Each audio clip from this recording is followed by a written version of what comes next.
안녕하세요 여러분. 건강 채널입니다. 오늘은 건강과 관련된 중요한 주제를 다뤄보려고 합니다. 바로 만성폐쇄성 폐질환, 줄여서 COPD에 대한 이야기입니다. 혹시 들어보셨나요?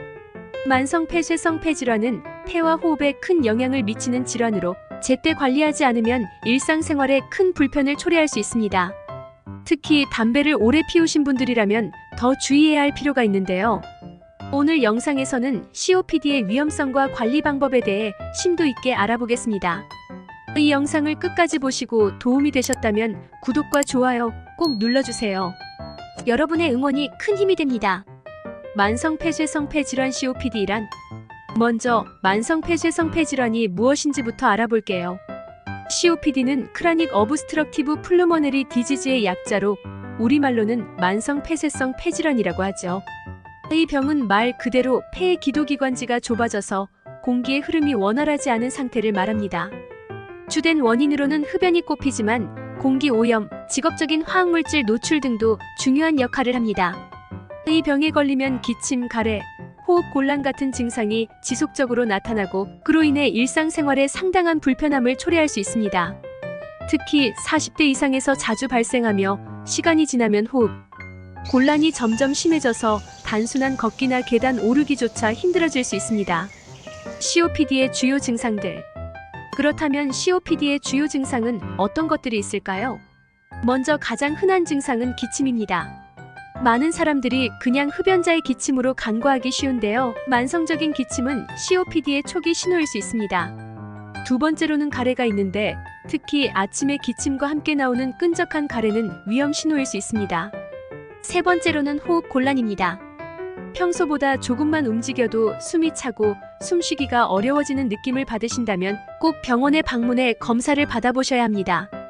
초기에는 증상이 미미할 수 있지만 병이 진행될수록 일상생활 자체가 큰 도전이 될 수 있답니다. COPD의 위험 요인.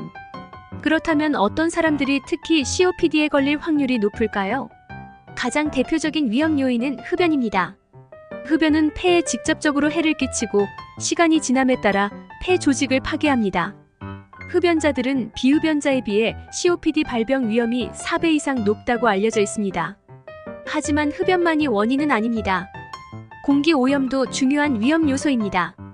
대기 오염이 심한 지역에서 오랜 기간 생활하거나 공장에서 화학물질을 다루는 직업을 가진 사람들도 COPD에 노출될 위험이 큽니다. 또한 유전적 요인도 무시할 수 없습니다. 가족 중에 COPD 환자가 있는 경우 자신도 질환에 걸릴 확률이 높아지기 때문에 정기적인 검진이 필수입니다. COPD의 진단 방법. COPD가 의심된다면 어떻게 진단할 수 있을까요? 가장 기본적인 방법은 폐기능 검사 스피로미터입니다. 이 검사를 통해 폐의 용량과 공기의 흐름을 측정할 수 있는데요. 이를 통해 폐가 얼마나 정상적으로 기능하는지 확인할 수 있습니다. 그 외에도 흉부 X선 촬영이나 CT 스캔을 통해 폐의 상태를 자세히 살펴볼 수 있습니다. 중요한 건 이런 검사를 정기적으로 받는 것이고 특히 흡연을 하거나 호흡에 문제가 있다고 느껴진다면 병원에서 빠른 시일 내에 검사를 받는 것이 중요합니다. 초기에 발견할수록 치료와 관리가 훨씬 수월하기 때문에 조기 발견이 매우 중요하죠. COPD의 치료 방법. 만약 COPD가 진단됐다면 어떻게 치료해야 할까요? COPD는 완치가 어려운 질환이기 때문에 치료보다는 증상 완화와 진행 억제가 중심이 됩니다.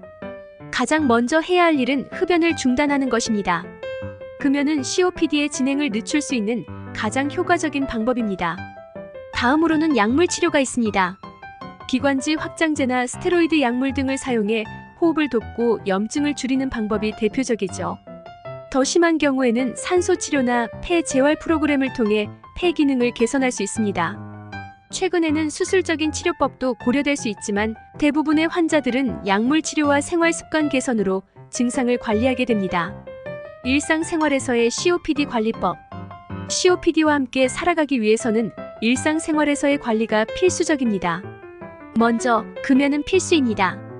흡연은 COPD를 악화시키는 가장 큰 원인 중 하나이므로 반드시 금연을 실천해야 합니다. 두 번째로는 규칙적인 운동입니다. 폐 기능을 유지하고 호흡을 돕기 위해서는 유산소 운동이 도움이 됩니다. 다만 과도한 운동은 오히려 해로울 수 있으니 전문가의 지도를 받는 것이 좋습니다. 세 번째로는 건강한 식습관입니다. 충분한 수분 섭취와 비타민이 풍부한 음식을 섭취하는 것이 중요하며 체중 관리도 병행해야 합니다. 마지막으로는 주변 환경 관리인데요. 집안의 공기질을 깨끗하게 유지하고 알레르기 유발 물질이나 화학물질을 피하는 것이 좋습니다. 예방할 수 있는 방법은 COPD는 예방이 무엇보다 중요합니다. COPD를 예방하려면 가장 먼저 금연을 실천해야 합니다. 흡연은 폐에 심각한 손상을 주기 때문에 담배를 끊는 것이 최선의 예방법입니다. 두 번째로는 실내 공기 관리입니다.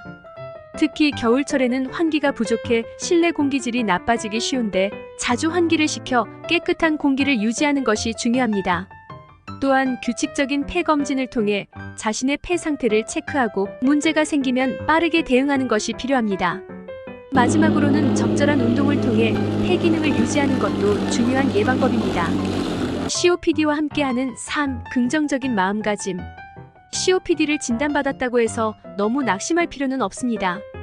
물론 만성 질환이기 때문에 완치는 어렵지만 꾸준한 관리와 치료를 통해 증상을 완화하고 삶의 질을 높일 수 있습니다. 무엇보다 중요한 것은 긍정적인 마음가짐입니다. 일상에서 작은 변화부터 시작해 조금씩 나아지는 자신의 모습을 발견하는 것이 중요합니다. 가족과 친구들의 지지를 받으면서 건강한 생활 습관을 유지한다면 COPD와 함께 살아가면서도 행복한 삶을 유지할 수 있습니다. 자, 오늘은 만성 폐쇄성 폐질환 COPD에 대해 알아봤습니다. 여러분에게 도움이 되셨길 바라며 앞으로도 더 건강한 정보를 제공해드리겠습니다. 영상이 유익하셨다면 구독과 좋아요는 영상 제작에 큰 힘이 됩니다. 감사합니다.